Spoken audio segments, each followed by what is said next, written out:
We're good.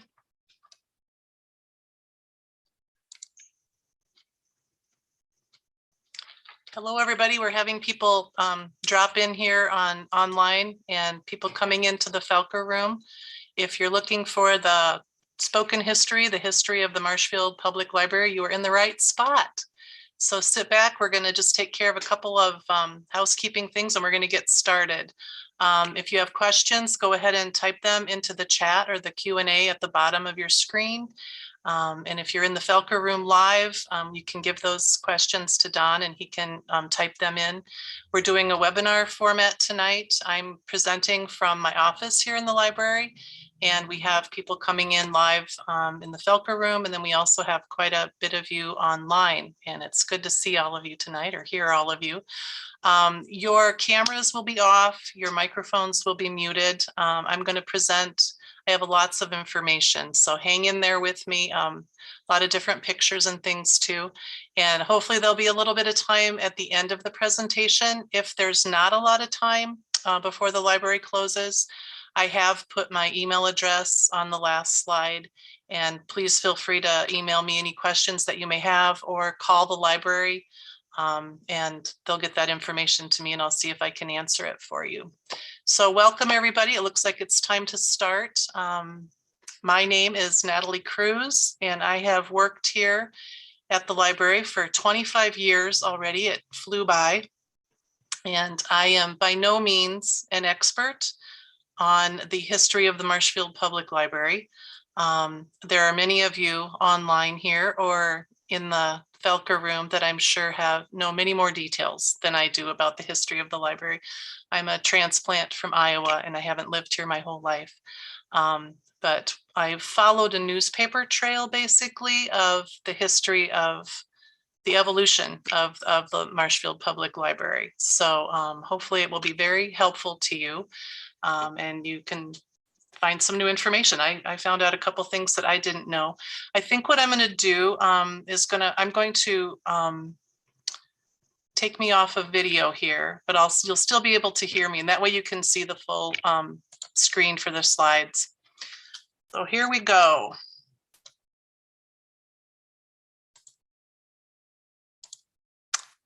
We're going to start out, before we venture into the past, I think many solid presentations should start with a moment of levity. So what do you call a group of librarians? Only nice words, please.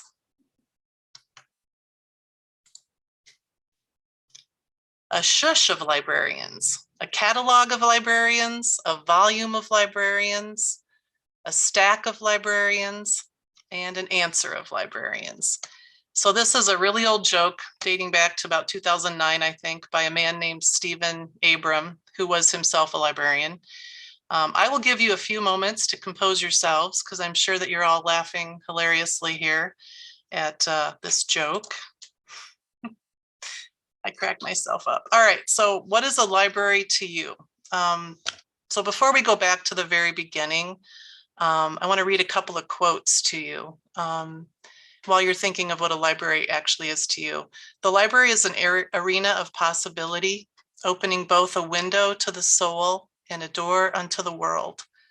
Or I like this one, a library is not a luxury, but one of the necessities of life, Henry Ward Beecher says.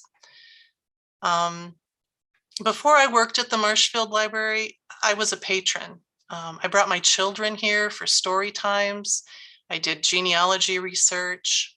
You may not need a library every day of your life, but one day you might need it kind of suddenly, whether your internet goes out or maybe a printer isn't working, or you need information you can't find anywhere else, or you need to verify information, or you need to be put in touch with the right service or organization.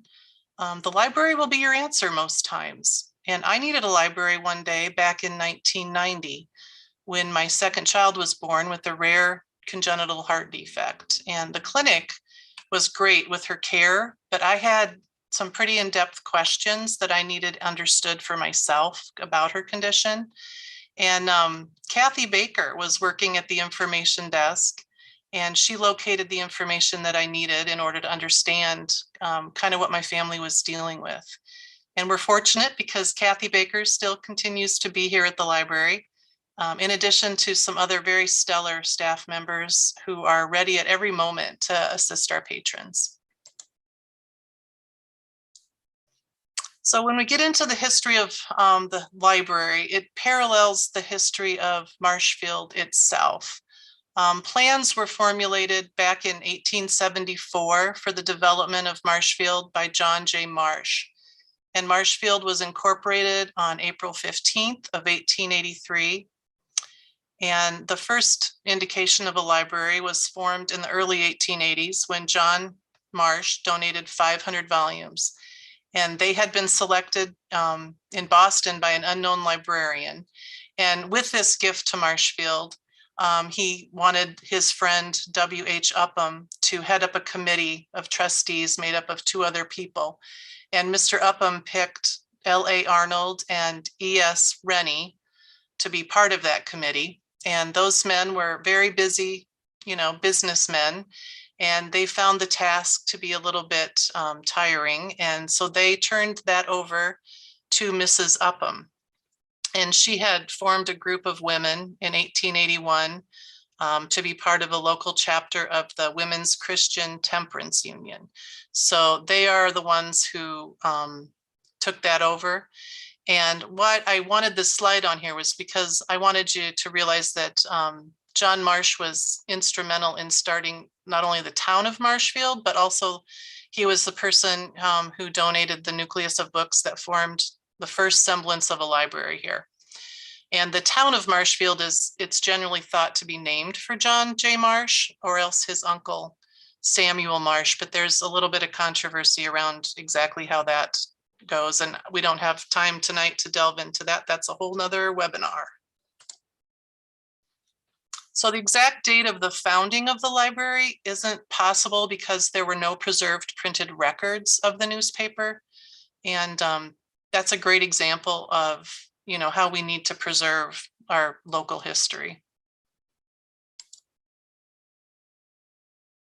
So on September 2nd, it's the earliest reference we see that a library is in Marshfield, and it appears in the Times on September 2nd, 1882, where it states that all persons having books out of the Marshfield Public Library are requested to return them on Saturday afternoon to Mr. Lorenzo Baker at C.M. Upham and Brothers office.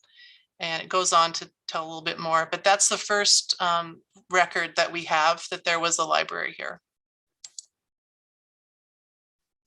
Also in 1882, here's a picture of where the donated books were housed on the 2nd floor of the store owned and operated by Mr. C.M. Upham and his brother. In 1883, June of 1883, another library announcement was found in the Marshfield Times saying that a bookcase was needed and a sum of 25 cents would be assessed for the time period from June 2nd to November 1st of that year. And then on July 21st of that year, it was reported in the newspaper that the Women's Christian Temperance Union had taken charge of drawing the books every Saturday evening in Upham's Hall. And they agreed to have the library open then every Sunday afternoon from 2 to 6. And just a little side note, that is not an actual photo from 1883. So in 1886, exactly when the library was moved from Upham's Hall, we don't know, but sometime before April 30th of that year, the library had moved to Dr.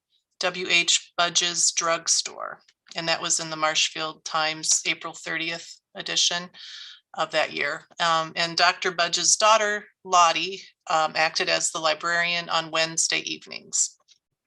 Toward the end of 1886, then it was located in the Band of Hope Hall on the side of West 3rd Street across from the road from the Upham home and still under the care of the WCTU. So it's very obvious that these books don't have a home. They're just kind of a rotating collection depending on the year and who's willing to house them. And Marshfield fire of June 27th, 1887 was pretty significant all around for Marshfield, but the books during that time period, luckily, were not damaged. They were housed at the home of Mrs. W.H. Upham when the fire went through. And there's also an announcement in the paper that was put in November 25th that said that the city library will be open next week and that all books out of the library must be left at the house of W.H. Upham as soon as possible to avoid delay in cataloging. And that photo credit goes to the Hub City Times and Northwood County Historical Society. Okay, and in 1981 then, in October, there was a committee that was comprised of Mrs. C.A. Kuhn, Mrs. L.D. Wood, and Mrs. B. Elvis. They're so fond of initials, and unfortunately, these are not even the women's initials, it's their husbands. But with a great deal of public support, they asked the city council for $200 to aid in maintaining the library and providing additional books and establishing a reading room. And the city council voted 3-5 against it. The WCTU ladies were very persistent in their mission to advance the library, and nobody was more so than Mary Upham. And she just did so much during that time. And from the time that she even was asked to take care of them until this point, Mary Upham was just instrumental in making sure that a library was part of Marshfield. She was always referred to as Mrs. W.H. Upham, but her name, I want you to know tonight, is Mary Kelly Upham. Her name needs to be remembered in the history of the library because it's Mary who fights every step of the way to get a permanent building for the Marshfield Library. She even attempted at one time to qualify for a Carnegie building, but she couldn't get the city council to guarantee the 10% building fund required for its support. And Mary was quite a woman. She'd gone to medical school. She'd organized the Women's Christian Temperance Union. She cared for the sick. She organized the Band of Hope. She nurtured wayward boys and girls. She visited lumber camps in the winter months, and she donated space in her home as well as her time and talents to overseeing the library and continued to fight for a permanent library for the community. She died, I think, in 1912. And here is a photo of her with her grandchildren.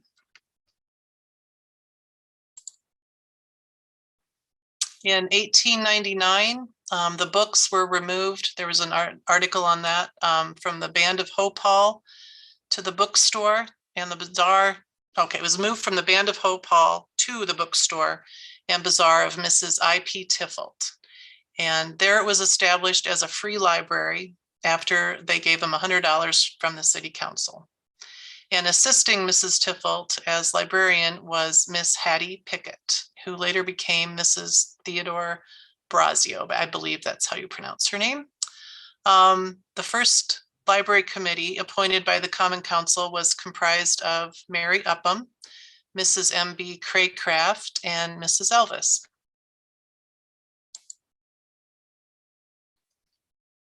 This is a big year. In April of 1901, the library becomes part of the new City Hall building.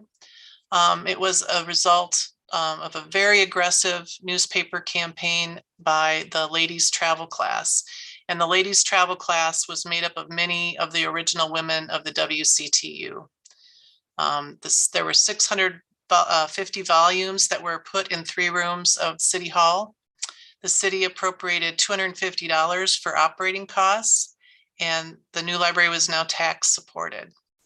And on May 6th, prior to the opening of the library, Alderman adopted Ordinance 156, establishing the library and public reading room in accordance with state law. And Mayor Fred Vollmer appointed the community's first library board on May 14th, and the appointees were confirmed by the Common Council on May 20th.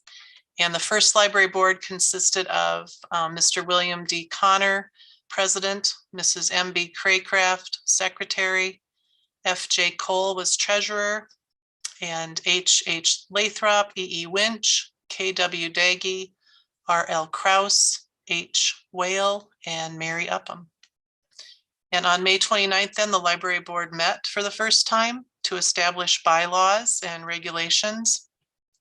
And then at the August meeting, the board changed the name from the Marshfield Library to the Marshfield Free Library. And they authorized then for them to have shelving and furniture. And in May of 1901, there was a generous donation by Mr. William Connor. They announced that Mr. Connor, pioneer lumberman, and later who was Lieutenant Governor of Wisconsin, would contribute $2,500 in 5 annual installments of $500 in order that the city may get the free library movement underway and on a substantial basis. And he didn't have any restrictions on this gift, according to the paper. It was just emphasized that there was an importance for books for children. And that's a picture of Mr. Connor. So here's a photo of the new City Hall Library. Many of you are probably very familiar with that. And then here's some more views of it. First one on the top there is a postcard, actually. Or if you're in the Felker room, you can just look out the window. And this woman, I'm not sure of her last name. She was just standing out front of it. I thought it was a cool picture, showed the times there. Her name was Esther, and I don't know what her last name was. So this appeared in the August 15th, 1901 newspaper about the library opening, soon to be opening in the City Hall location. There was a purchase of 600 carefully selected volumes for the opening of the new library. 300 of the volumes were for young people, including reference books and histories, 75 standard works in German, and 28 in Swedish. And it stated that the library rooms will be open on weekdays from 2 to 6 and from 7 to 9, and also on Sundays from 2 to 6, but no books were allowed to be exchanged on Sundays. Sign of the times there. So in 1901, September of 1901, a librarian is hired. Her name was Miss H. Della Ellenwood, and she was hired at an annual salary of $570. And the official opening of the library was held on October 21st, 1901. And again, it was open from 2 to 6 and 7 to 9, and then on Sundays from 2 to 6. And the staff during that year consisted of Miss Ellenwood, the librarian, and the library assistants, Mrs. Margaret Livingstone and Miss Jenny Riley. And the collection of books grew from the 500 to 1,948 by the end of 1901. And there were 1,120 registered borrowers and a circulation of 11,296 items checked out. And for several years, many of those expenses of the library were met by the citizens of Marshfield.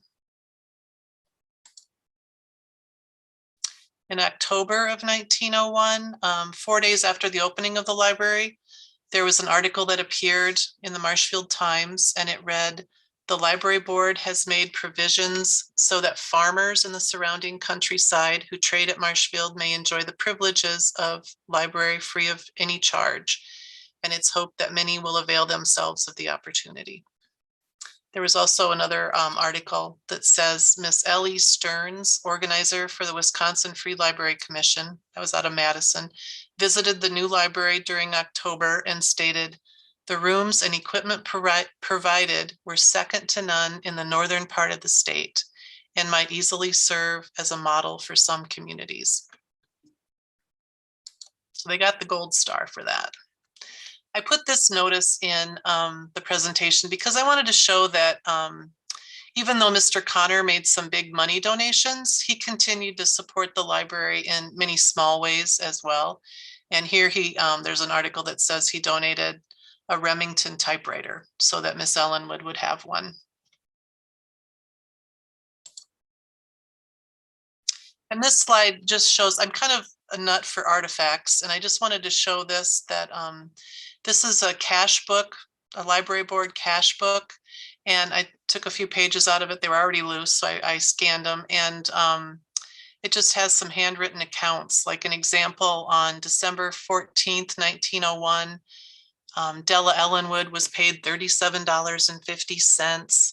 And then like at the bottom there, the receipt says in February 1908, that was for the paid tax bill for the library for the year 1907 for $1,472.95. It's just kind of interesting to see, you know, everything handwritten out. Everything was accounted for and all handwritten. And the same with this. This is the statistical report of the Marshfield Library, June 30th, 1903. It's a little bit in rough shape, but it shows the number of books in the library. At the beginning of the fiscal year, there were 1,948, and the number purchased were 812, a number withdrawn, 18, etc. And it's further broken down then into classified book lists, like philosophy. There were 3 adult books, 35 natural science, 29 children. There were bound periodical for adults was like 142, and for children it was like 3. So everything was written down and accounted for. And libraries love statistics. They still do. So here's a photo from 1906 of the children's section of the Marshfield Free Library in the City Hall building. Love all the bows that the girls are wearing. And I put this one in here because I thought it was really funny. In 1910, for the men's reading and smoking room, it says the men's reading and smoking room at the City Library is a pleasant place to spend spare time, and visitors are cordially received and made to feel at home. Don't stop to put on a boiled collar. Go in your working clothes and be comfortable. And then in 1917, there was an article that basically said two remote library locations were established for the ease of the community. One at the Southside grocery store owned by L.J. Smith, and another collection of books were located at St. Joseph's Hospital then for the patients. I was unaware of that. I didn't realize that they had done that. Now I put this in, this is just kind of a personal thing I thought was kind of interesting. This is the annual report, July 7th, 1919, from the librarian director person, Carol Shaw, who served the library from 1915 to 1919. And the librarians, the directors, were supposed to do an annual report that would get sent to Madison on what happened during the year there, the statistics that they had. And this one in particular was interesting to me because it starts out, the war and the influenza caused a depression in the statistics of the year.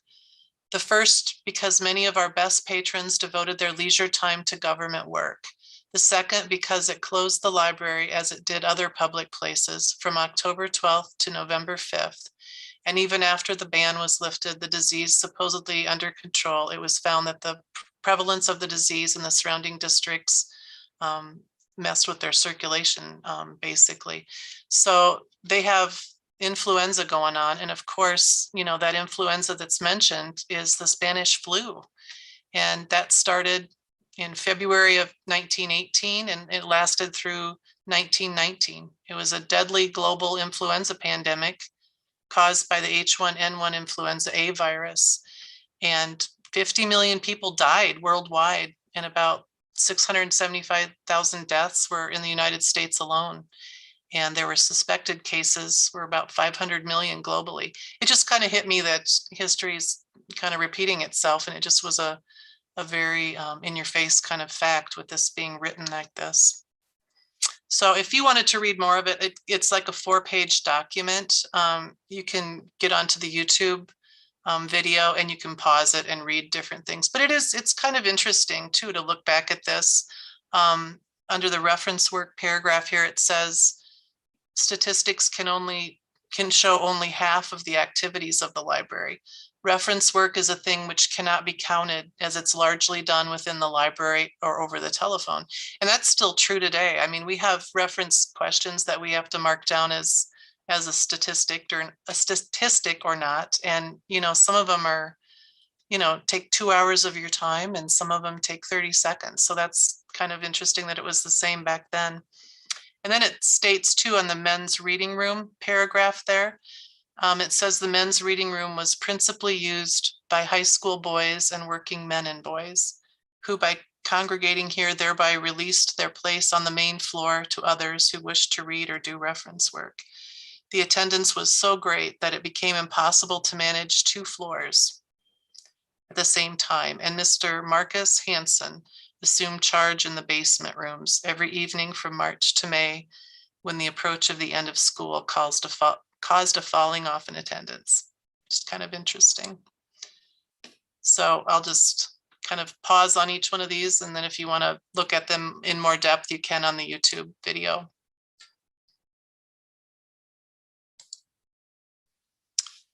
So in 1922, there was a newspaper mention of the Marshfield Free Library adheres to the custom of past years by erecting a decorated and electrically lit Christmas tree in the lobby of the library.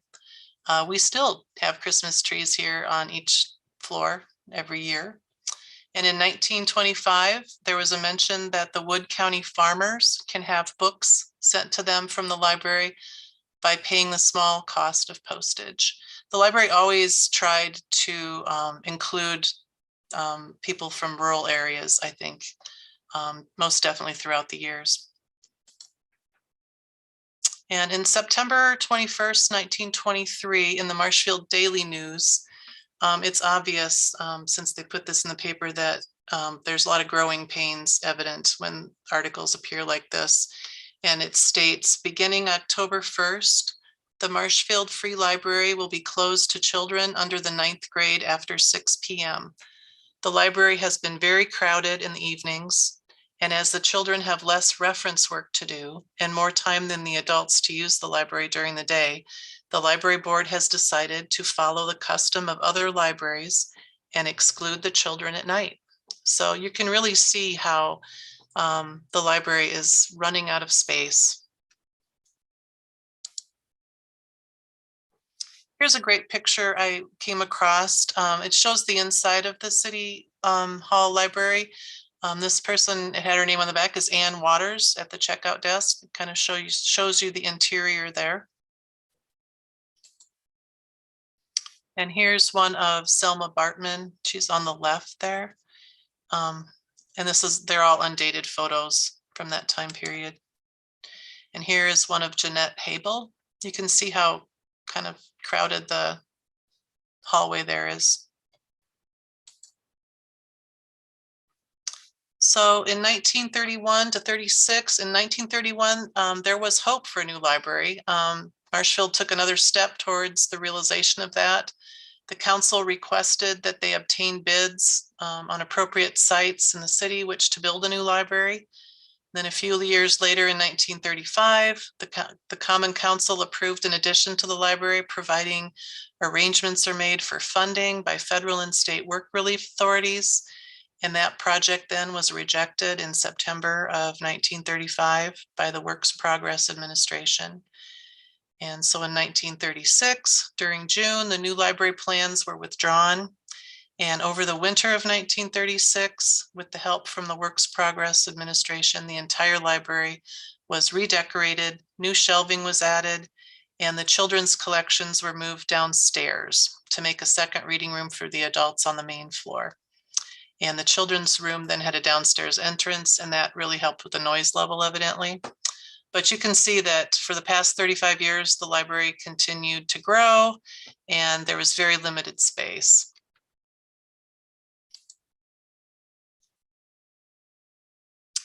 So in 1939, Mr. Amander Beebee dies on March 26th, and he left his entire estate in the sum of $100,000 to the Marshfield Free Library Board.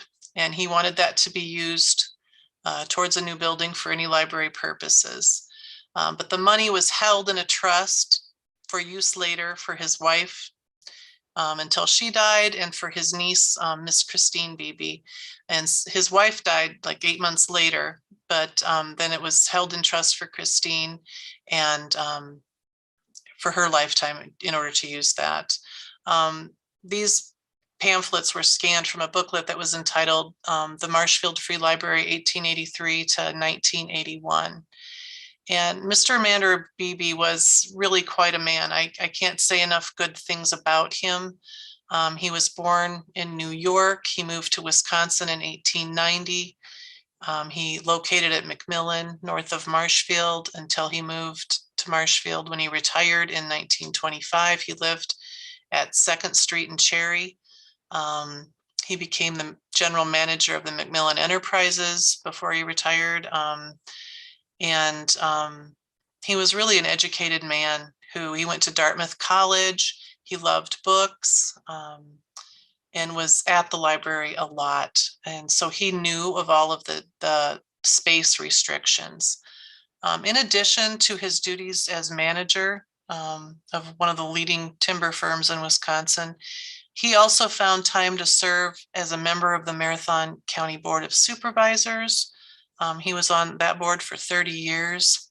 He was also a village treasurer for the village of McMillan for 34 years until the village was no longer there in 1925. He moved to Marshfield, and in addition to his contributions to the library, he also established an annual scholarship for the seniors at Marshfield High School who had shown the greatest academic progress their junior years. And he was really a familiar figure in the library. He was a quiet man. He was described as that, hardly known beyond his own small circle of friends. He had no children of his own, but he gave his money where it would do the greatest benefit to future generations and the children of the community of Marshfield. Marshfield owes him a great debt. And a few months after her uncle Amander died, Christine Beebee wrote to the library board saying that she hoped the gift of her aunt and uncle would be a blessing. She went on to state that Amander and Cynthia Beebee loved Marshfield and the people there. And as a family, they had been exceedingly fond of books. That's kind of who you want someone to donate to a library, to be exceedingly fond of books. So in 1941, Mrs. Amy Marsh sells her land at the northeast corner of Maple Avenue and 2nd to the city with the understanding that it was for library purposes. And in 1942, there's an article saying that it's Victory Book Day. The library served as a collection depot for the donation of good books for use by men in the armed forces at home and abroad. And that project was sponsored by a combination of the USO, the American Library Association, and the American Red Cross. Just kind of demonstrates what's going on in the world. And in 1946, the 5 children of the late Mr. and Mrs. William Connor presented $5,000 to the Marshfield Library Board to be used for some manner for a children's room in the proposed new library. And the gift was to be doled out like in, I believe it was, that was the other one, 500 at a time. But no, this one was just a one-time $5,000 donation. And then the Marshfield Business and Professional Women's Club gave the library $200 to be used then when the new library was built. So during the course of its history, the library received, other small gifts of money from patrons who they appreciated the book collection found in a city of this size. And a large number of books were also from the B.F. McMillan Library. They were presented to the library when the McMillan home was closed as well.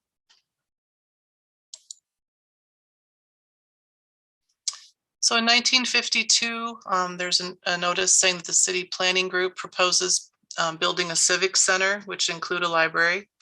A few years later then, in 1954, Hannah Smith, consultant to the Wisconsin Free Library Committee, made a survey of the local situation, and he found the library uncomfortably overcrowded and lacking in space to do more than keep its head above water. It had, he said, only about 36% of the necessary adequate floor space. So, 53 years later, and the library's still bursting at the seams for space. You can see this is a recurring theme. And again, this is not an actual photo from that time period. All right, in 1957, there's an understanding between the library board and the Common Council that was reached, and the city would borrow necessary funds to build the long-needed library, with the cost of the structure to be refunded eventually when the library board then came in possession of the Beebee estate. And in 1958, the authority to hire the architects to prepare the preliminary plans were given by the alderman, and the library board retained the firm of Durant and Burquest, Dubuque and Boscobel architects. It looks like a little shady dealing there in my graphic, and I'm sorry about that. I wanted it to convey an agreement there. And then suddenly on July 6, 1958, head librarian Marion Hester died, and she had worked as head of the Marshfield Free Library since October 15th of 1952. And she'd worked with a member of the Wisconsin Planning Commission and the library board to develop plans for the new library. And she had a lot of enthusiasm and a lot of knowledge for what the library should be for the community. So it was just a huge loss when she passed away. And after her death, acting head Dorothy Drollinger and new head librarian Carol Thomas, then they oversaw the construction of the new building, which would be completed then in 1960. So in 1959, Thomsen-Abbott Construction Company, they were named the general contractor for the project, and work began in June of that year. And here's a photo I found of the model of the new library. The names on the back of it were Fred Knopf, and then there was a question mark, Ron Adler. So maybe Don Schnitzler later when I'm done here can verify any of this. And then Mayor Wendt, Victor Koenig, and it was for a $260,000 new library building. And here's a photo that I found just of moving day into the new library. They're unpacking there. Don't know exactly the date of that or the people involved, but.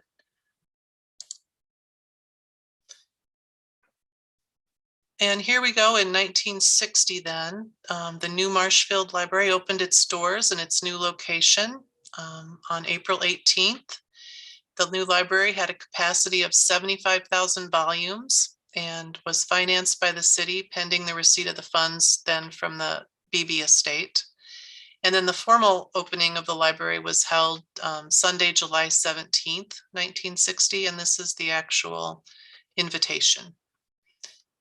And the city had loaned the library board $270,000 to move the building project forward. And the library then is located on the north side of East 2nd Street between Maple and Cedar Avenues. The library was contemporary in style. It was a one-story structure with a full basement, and the Beebee Forum Room, which was in the basement, was large enough to seat 200 people.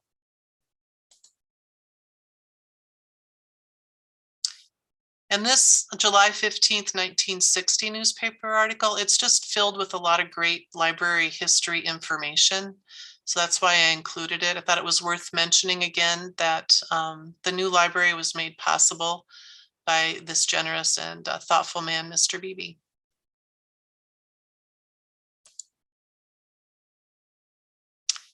And July 17th, 1960, we get a telegram from Christine Beebee, the niece of Amander Beebee.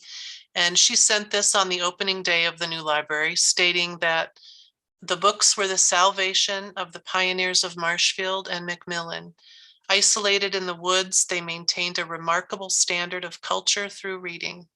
May the rising generations profit by use of this library as they did by use of their few volumes. Best wishes. Thought that was really cool. So here is what the new library looked like on all its colorful glory there.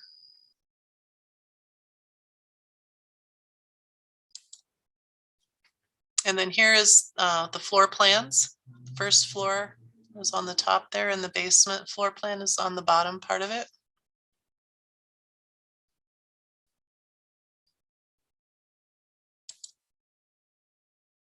Here's just another view. A lot of shade trees out front there. Looks a little different now.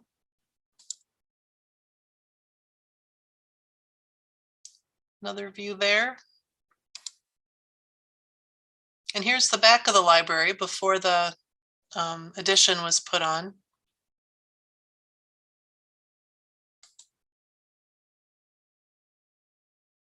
And here we have the interior and the basement stairs. This first part here was the adult area.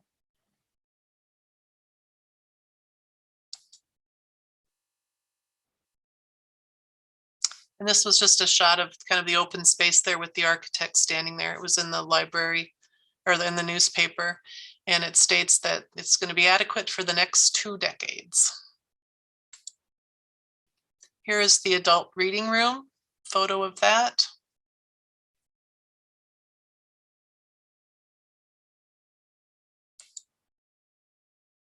And then here's the checkout desk and the children's reading room area.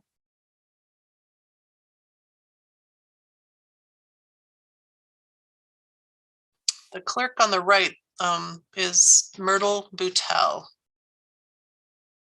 Her name was on the back of that one. And I included this. It's kind of difficult to see the furniture. The pictures are very dark there. But this was the furniture of the new 1960 library. And the Buckstaff Company was out of Oshkosh, Wisconsin. And there was a quote there that said, "The Buckstaff library furniture exemplifies the soft, luxurious, and homey appearance that only fine wood can give." It was built of specially selected hard maple. And I was intrigued because most of that furniture lasted about 55 years until the new furniture was purchased for the library. It just was really long-standing furniture. And I've included this because 3 of these ladies just served over a long period of time here at the library and made it what it was. Miss Alice Millard served as librarian/director from 1919 to 1952, which is 33 years. Miss Selma Bartmann was on the staff from 1919 to 1960, which is 41 years of service. She was all over the library. She did a lot of different things, but she specialized in work in the children's department. And then Miss Dorothy Drollinger started in 1921 and retired in 1960. And that was 39 years of service. And she was acting director then from 1958 to 1959 after the sudden death of Marion Hester. And then again, when Carol Thomas resigned in 1960 to 1961. So she came back to fill that until another director, Edna Dobert, was hired in 1961. So during the years in which these 3 women were at the library, there was great progress in expanding library services to rural schools of Wood, Clark, and Marathon counties. And in doing that, it brought services to rural adults as well. One year during the Depression, there was a circulation of 127,000 items. And that was when times were pretty hard and there was not a lot of recreation and some idle moments. So you can see how that really made the circulation statistics go up. So this first picture here is undated. I'm not sure exactly when it was, but that is library assistant Esther Kuhl and a patron. You can see how they're checking out with their cards there. That's the library cards were placed in that machine, and it was kind of like an embossing machine when you slid it in there. I thought that was interesting. And the second picture was dated 1978 in the children's section. You get a better idea what the furniture looked like there. It was lighter.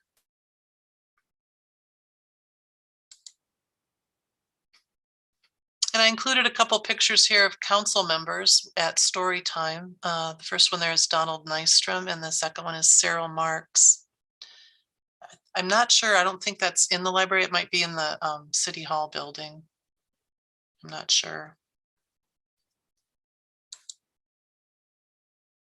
So in 1962, the big news then was that the library became a member of the Wisconsin Valley Library Service, and readers could access nearly any book they desired. If they sought after a volume that was not part of our library's permanent collection, then it could be borrowed for free through WVLS then.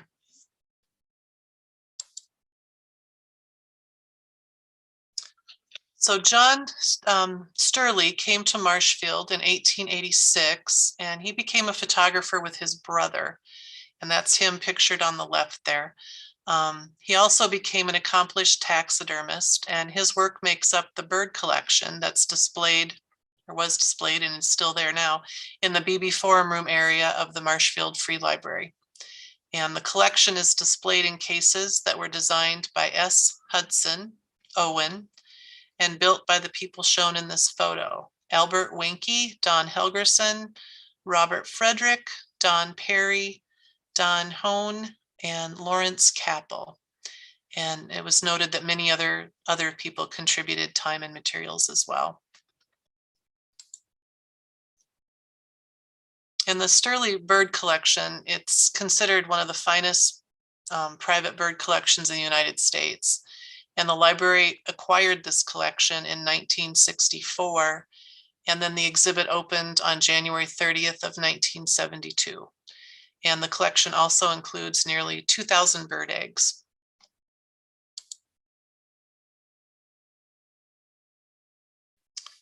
So in 1980, during September, the Marshfield Common Council gave the green light to the Marshfield Library Board Building Committee to pursue a library addition. And in 1982, the Marshfield electorate turned a thumbs down to a $1 million borrowing referendum. And even though it was only lost by 208 votes. So in less than 20 years after the new library opened, it was bursting at the seams again, kind of a reoccurring theme here.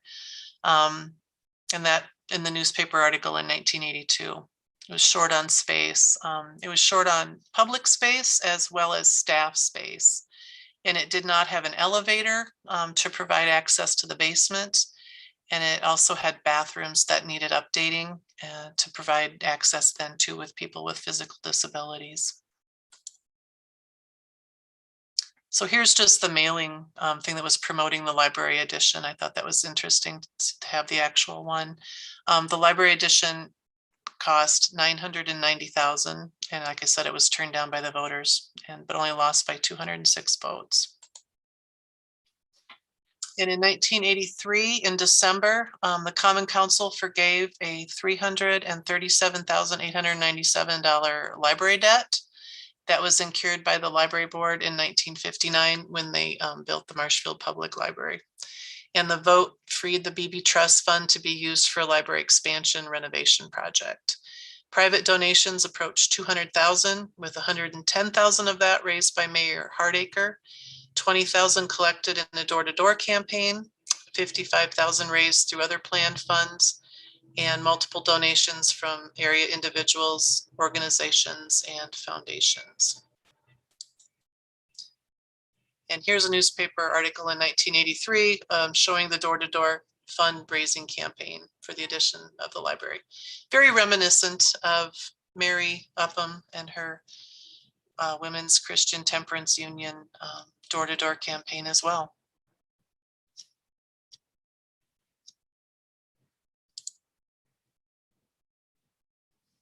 So the library needs to relocate while the new addition is being built. So they temporarily located in the basement of the Central Square Mini Mall while that was being prepared for the renovation in the addition. And that building was previously Woolworth's, and it's now the building where Mittens is. And here we have Director Gil Johnson. He's pictured moving some boxes. It gives me hives looking at these things because it's not an easy task to move a library. A lot of work. So in 1984-85, the library expansion's taking place. In 1984, the groundbreaking for the library expansion project was held in July. In 1985, the Common Council voted to provide $115,000 for the project expansion. Pictured on the left of this article are Alderman Don Nystrom, member of the library board, Jack Hackman, board president, Mayor Marilyn Hardacre, also a library board member, and Al Holt, superintendent of Marshfield Schools, and director Gil Johnson, the library director. And this is an undated photo, but this is what it looked like when construction began on the new edition.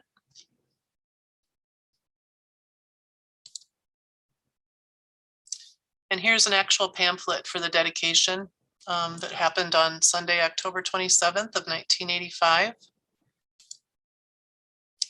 And here are the floor plans for the new addition. The addition added much needed workspace for the technical services area. It allowed the circulation department to have its own space. It added separate offices for the business office and the director. And the activity room became the general meeting room space for meetings when I worked at the library starting in '96. And the Wisconsin Reading Room held the offices of the adult services librarian, the children's librarian, and the interlibrary loan specialist, as well as historical reference material that could be viewed in the library but not really checked out. So here's photos from the dedication. The library expansion project turned out to be 1.1 million, including the architectural fees, construction, furnishing costs. It added 18,000 square feet of new display and office space, provided 38,000 square feet on 2 different levels. The addition allowed for more books to be displayed. There's 75,000 in the collection, and there was a new emphasis on paperback books and video offerings at that time. Now they had adequate office and lounge areas for the staff, and the basement meeting rooms were refurbished and were more accessible with the new elevator having been installed there then. So in 1987, the Friends of the Marshfield Public Library was established to enhance and support the library. And also the Marshfield Public Foundation was created as a nonprofit organization to encourage and administer gifts, grants, endowments, and bequests to benefit the library. And Dale Barkowiak became the library director in '87, and it was under his guidance that he got the foundation and FOMPL going. And FOMPL has focused on volunteer projects that benefit the library. Sometimes those efforts raise money to fund specific needs that are outside the library's budget. Other instances, FOMPL projects promote the joys of and knowledge of reading. So some of the FOMPL programs are Twice Sold Tales, which is the used book sale, Art in the Library, which adds several pieces of art to the library's lending collection, the Give a Kid a Book program around holiday time in December, where donations of new and gently used books are distributed to children via local community service agencies like Head Start, Big Brothers, Big Sisters, Ronald McDonald House, and the pediatric unit at St. Joseph's Hospital. And they're also responsible for Books for Babies, which is presenting reading kits to moms and newborns at St. Joseph's Hospital. And money raised by FOMPL has been used to purchase a children's reading kiosk, furniture, children's books, a microfilm reader printer, public address system, signage for the library. The list goes on. And every year FOMPL donates money to the library's summer reading program. The Marshfield, and they also donate money to the Marshfield Public Library Foundation and also the Literacy Council. So in 1989, a computerized catalog system gave access to catalog information for about 18 million titles. The library received a $2,600 grant from the state, and the money was used to purchase 4 ROM drives to utilize the state database, a collection of 62,000 titles that the library has access to through an interlibrary loan program. And about 200 requests for interlibrary loans went out each month. InfoTrack was added. And that was a computerized version of the Reader's Guide to Periodical Literature, which allowed for magazine subject searches to tell you what magazine an article appeared in. It was hooked up to a printer, and an automated circulation system and card catalog system then came shortly thereafter in 1992. And this is Lori Belangi here using the InfoTrack computer. So in 1991, that was a huge year for the Marshfield Public Library. It was chosen the top library out of nearly 400 public libraries throughout the state. And 6 people from this photo still work here at the library. And here is the brochure for that luncheon and the honor of the award ceremony there, and the invitation as well. The Marshfield Public Library was recognized for its formal process of assessing and regularly reviewing the changing needs of its constituency and implementing a variety of programs to meet them. Examples of this responsiveness include providing access to a modern, recently expanded facility through a higher than average number of hours open, an active children's program with a full schedule of regular and special events, outreach efforts such as services to nursing home residents and the homebound, extensive contributions in staff and space to area literacy efforts, a dynamic materials selection and replacement process, a progressive stance in adopting technology to improve internal workflow, as well as in making computer and technology available to its users, and enthusiastic staff participation in continuing education opportunities in state and national librarians organizations and in regional system activities, a consistent increase in utilization of all library services, from the exceptionally high ration of registered borrowers among area residents to its impressive 23% increase in 1990 circulation statistics through ever expanding reference traffic and a growing demand for interlibrary loan. That was a mouthful, but it was all took place, and they really deserve the recognition, believe me. In 1992, then, the new library's computerized circulation system went live. And according to a newspaper article on October 14th, 1991, the library budgeted $172,000 to bring the library up to date in terms of automation with Dynex Corporation out of Utah. And the library staff had to input approximately 16,000 patron records into a computer, load the records for more than 120,000 pieces of material, and barcode the entire collection. Implementation of new technologies continued through the 90s, providing greater efficiencies for staff and greater access to information for the patrons.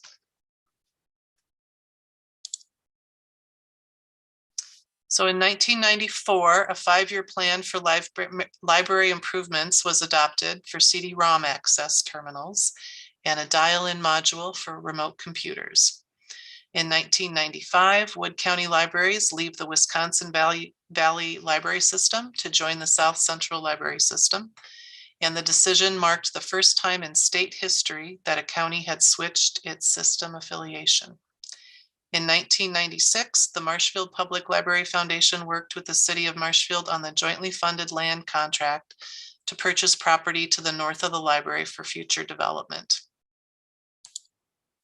And in 2001, Marshfield had its centennial celebration in honor of 100 years of serving the city. It was a 3-day event themed "There's No Place Like Home, Marshfield Public Library, 100 Years in the Neighborhood." So here's the actual mailer for that. And I still have that shirt somewhere, I think. It was a real pretty burgundy one.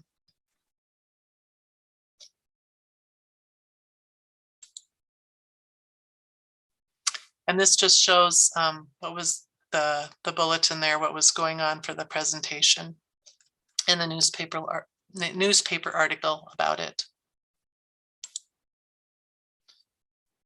And here in 2008, there was a community reads program, the novel Fahrenheit 451 by Ray I'm all tongue-tied all of a sudden, by Ray Bradbury, was selected for the Marshfield Community Reads program. And this project was a really fun activity. It began September 15th, 2008, and it ran through October. And the books were delivered to the library by Marshfield firefighters. And it was a way to get people of all ages reading, discussing, participating in community events. And I have a very vivid memory of being in the stands at a Marshfield football game, throwing copies of the books out to the people in the stands who wanted one. Just kind of a fun memory that I have. So in 2010, the Common Council approved that the mayor appoint local residents to a steering committee to direct planning of the proposed new library building and project for the Library and Community Center project. Residents participated with city officials in a day-long tour of new library facilities and other communities that were similar to Marshfield. And in 2013, the capital campaign Building Connections was established to raise funds to build Marshfield's new library and community center.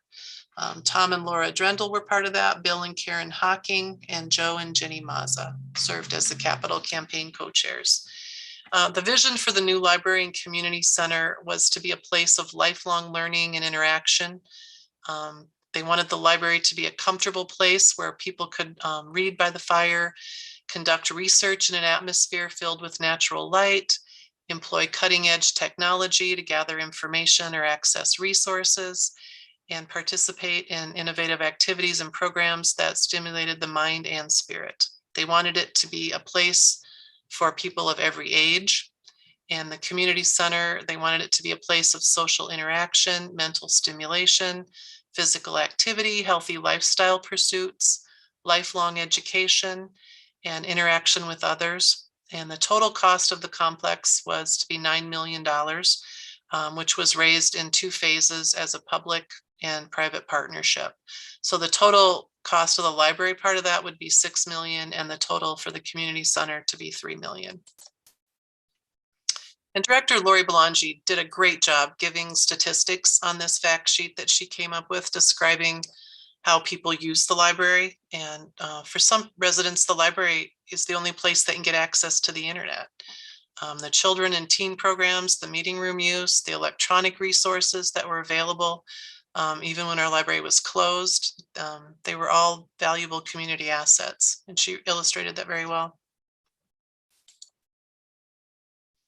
In 2014, there was a major donation to the Marshfield Public Library and Community Center capital campaign that allowed the city to begin construction in 2015 on the new library building.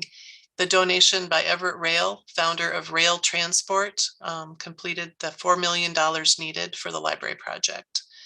And in addition to Everett and Dolores Roehl's gift, hundreds of other people and businesses in the area also gave donations.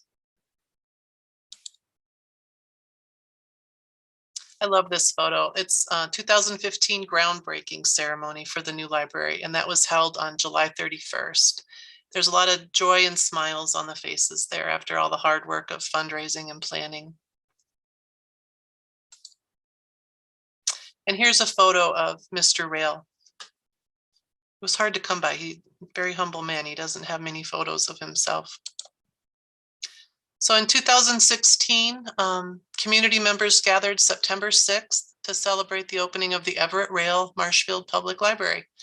And the new library, which is adjacent to the former library building, it encompasses roughly 32,000 square feet across 2 floors. The new library celebrated its grand opening on November 13th as a combined event with the annual Great Things Are Happening Here celebration under the guidance of Director Lori Belangi. And here is a picture of the Everett Roehl Marshfield Public Library. Photo credit goes to the Boson Company, kind of stole that from them. Here's the view then from Veterans Parkway. You can see the old City Hall Library building on the right in the distance there.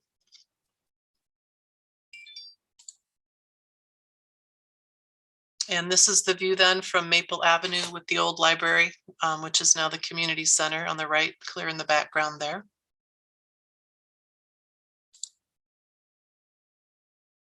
And the fireside room is the perfect spot to read a newspaper or a book. It's a quiet area on the second floor where many of our adult patrons like to study. Some of the most beautiful sunsets I've ever seen have been viewed from the second floor here when I'm working an evening. And the Everett Roehl Marshfield Public Library has huge windows and bright colors to brighten up the spaces. The pod chairs in the teen area, they're a favorite place for people to sit. Our children's department has a great space down there for board books and toys. That's my little sweet grandbaby with my daughter doing a craft project in the picture there. And the new library building provided space for genealogy and local history information. This room allows our patrons to have direct access to reference materials that had previously been stored in the basement area of the old library. This allows for a more safe, secure, and accessible way for our patrons to use the materials. In the lower right photo there, sweet little Letty, daughter of Adult Services librarian, Maida. She's demonstrating how to access our snippets of our past catalog file. The Felker room is really one of the unsung treasures here at the library, I believe. You can find all sorts of information, not just local. You can find state information, national information. It's just a real gem to have. So here's the directors through the years. I did want to point out and give some credit to Phyllis Schneider. She stepped in 4 times as acting director over a period of 18 years. You'll see her name repeated in 1969, in 1974 to 75, 1980 to 81. She's somewhere else too. Oh, again in 86 to 87. I don't know, just kind of remarkable. But there's a list of the directors. And again, if you want to see this on YouTube, you can pause it and take a real close look at it. So in 2020, our current director, Jill Porter, was hired.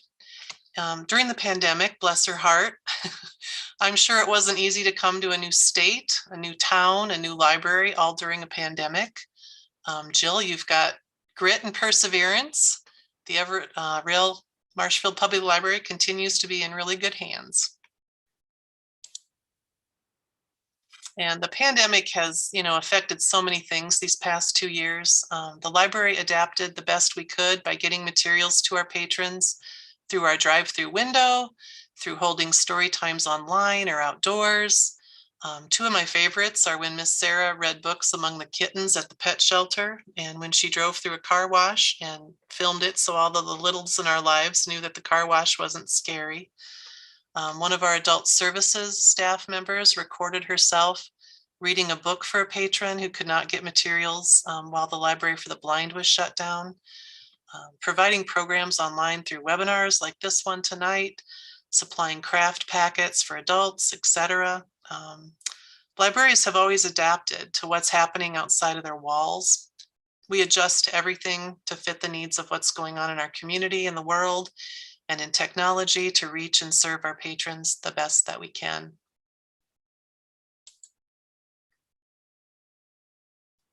So this brings me back to my joke at the beginning. So it also applies to a library. So what do you call a library? A shush, a catalog, a volume, a stack, an answer. But this time it's not really too funny because it can be a shush. It can be a quiet place to read and reflect, a place to be alone but not lonely. Many of our patrons don't have much contact with others. For example, someone who recently became a widow, someone new to the area, someone living alone, especially during a pandemic. A library is a place for connections, even if it's just being in the same space as someone else. Staff have become friends and a lifeline to our patrons in the community. A catalog, it can be a catalog. There's so many of our staff who've been here over an extended period of time. They provide such solid specialties in their fields of expertise. And there are some staff, who are newer and bring new ideas and renewed energy. We have a deep and varied amount of talents and programs to provide for our patrons. Our children's programs, they're filled with story times, music, crafts, summer reading programs.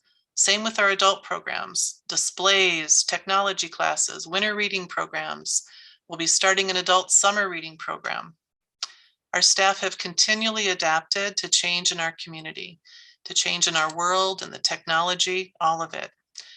We're aided by amazing volunteers in FOMPL, Twice Sold Tales, programs in the library board, they've served in some capacity there for many years. The library is also a volume. The sheer number of resources are limitless. In addition to our own in-house books, DVDs, Blu-rays, audiobooks, playaways, memory care kits, large print books, and electronic or digital resources. We have interlibrary loan, outer library loan capabilities. We go way out of state to reach out to get those rare or hard to find items. Genealogy department, that's top notch. We have online resources like Ancestry, the Libby app, Hoopla Digital, all of that. Can be also a stack. There are so many layers to what a library can provide a community. Educational, entertainment, cultural offerings through programs, genealogy, research, meeting rooms, outreach to homebound individuals, community offerings, book bike, that's coming up. We have that to get out in the community. A library can also be an answer. Information desks help our patrons find answers to questions, problems, situations, putting people in touch with programs, staff going out of their way to assist patrons, providing a meeting space, providing first experiences in reading, crafts, socialization, music, etc. for toddlers, resources for children with a wide variety of books and reading levels. As wonderful as all of these buildings are that we call libraries, it's truly the people who are involved in servicing them, the staff, the volunteers, friends of the library, library board members, foundation members, who all advocate for our patrons and our community. That truly makes a great library and a great library experience. And while technology for accessing library materials has changed drastically since those pioneer days, and it will continue to change in the future, the library's mission has always been to inform, empower, create, share, and gather. And this remains unchanged then, now, and it will be in the years to come. So that sums it all up. We have a few minutes before the library announcement's going to go off here. If there's any questions, I'll go ahead and unmute people here. But you put your questions in the chat or the Q&A, and if we don't get to your question, or if you think of something later, my email is at the bottom there. The library will be closing in 20 minutes. All of today's meeting room reservations are now expiring. If you're using one of our meeting rooms, please gather your things and exit the room. If you have materials you would like to borrow, please check them out now. The library will be closing in 20 minutes. Thank you. Boy, what about that timing? So if anybody has any questions in the Felker room, please let Don know, and he can send them through to me. He probably could answer them better than I could, but if he wants to put them through, we can get answers to them. Or if anybody at home online would like to type in some questions, let me know. Otherwise, I thank you very much for all coming out and doing this tonight. I know it's been a busy week. We do have the next Spoken History will be May 12th, and the presenter is Carol Crazen. And it's going to be on the many buildings and homes designed or built by Gus Crazen and family. And she is the granddaughter-in-law, I believe. So she'll be the presenter then on May 12th. Looks like we might have one question here. Oh, thank you. You're welcome. No questions? Well, if no one has any questions, I guess that is the end for tonight. Again, thank you for coming out, and taking up all your time. It was kind of a long presentation. Thanks again.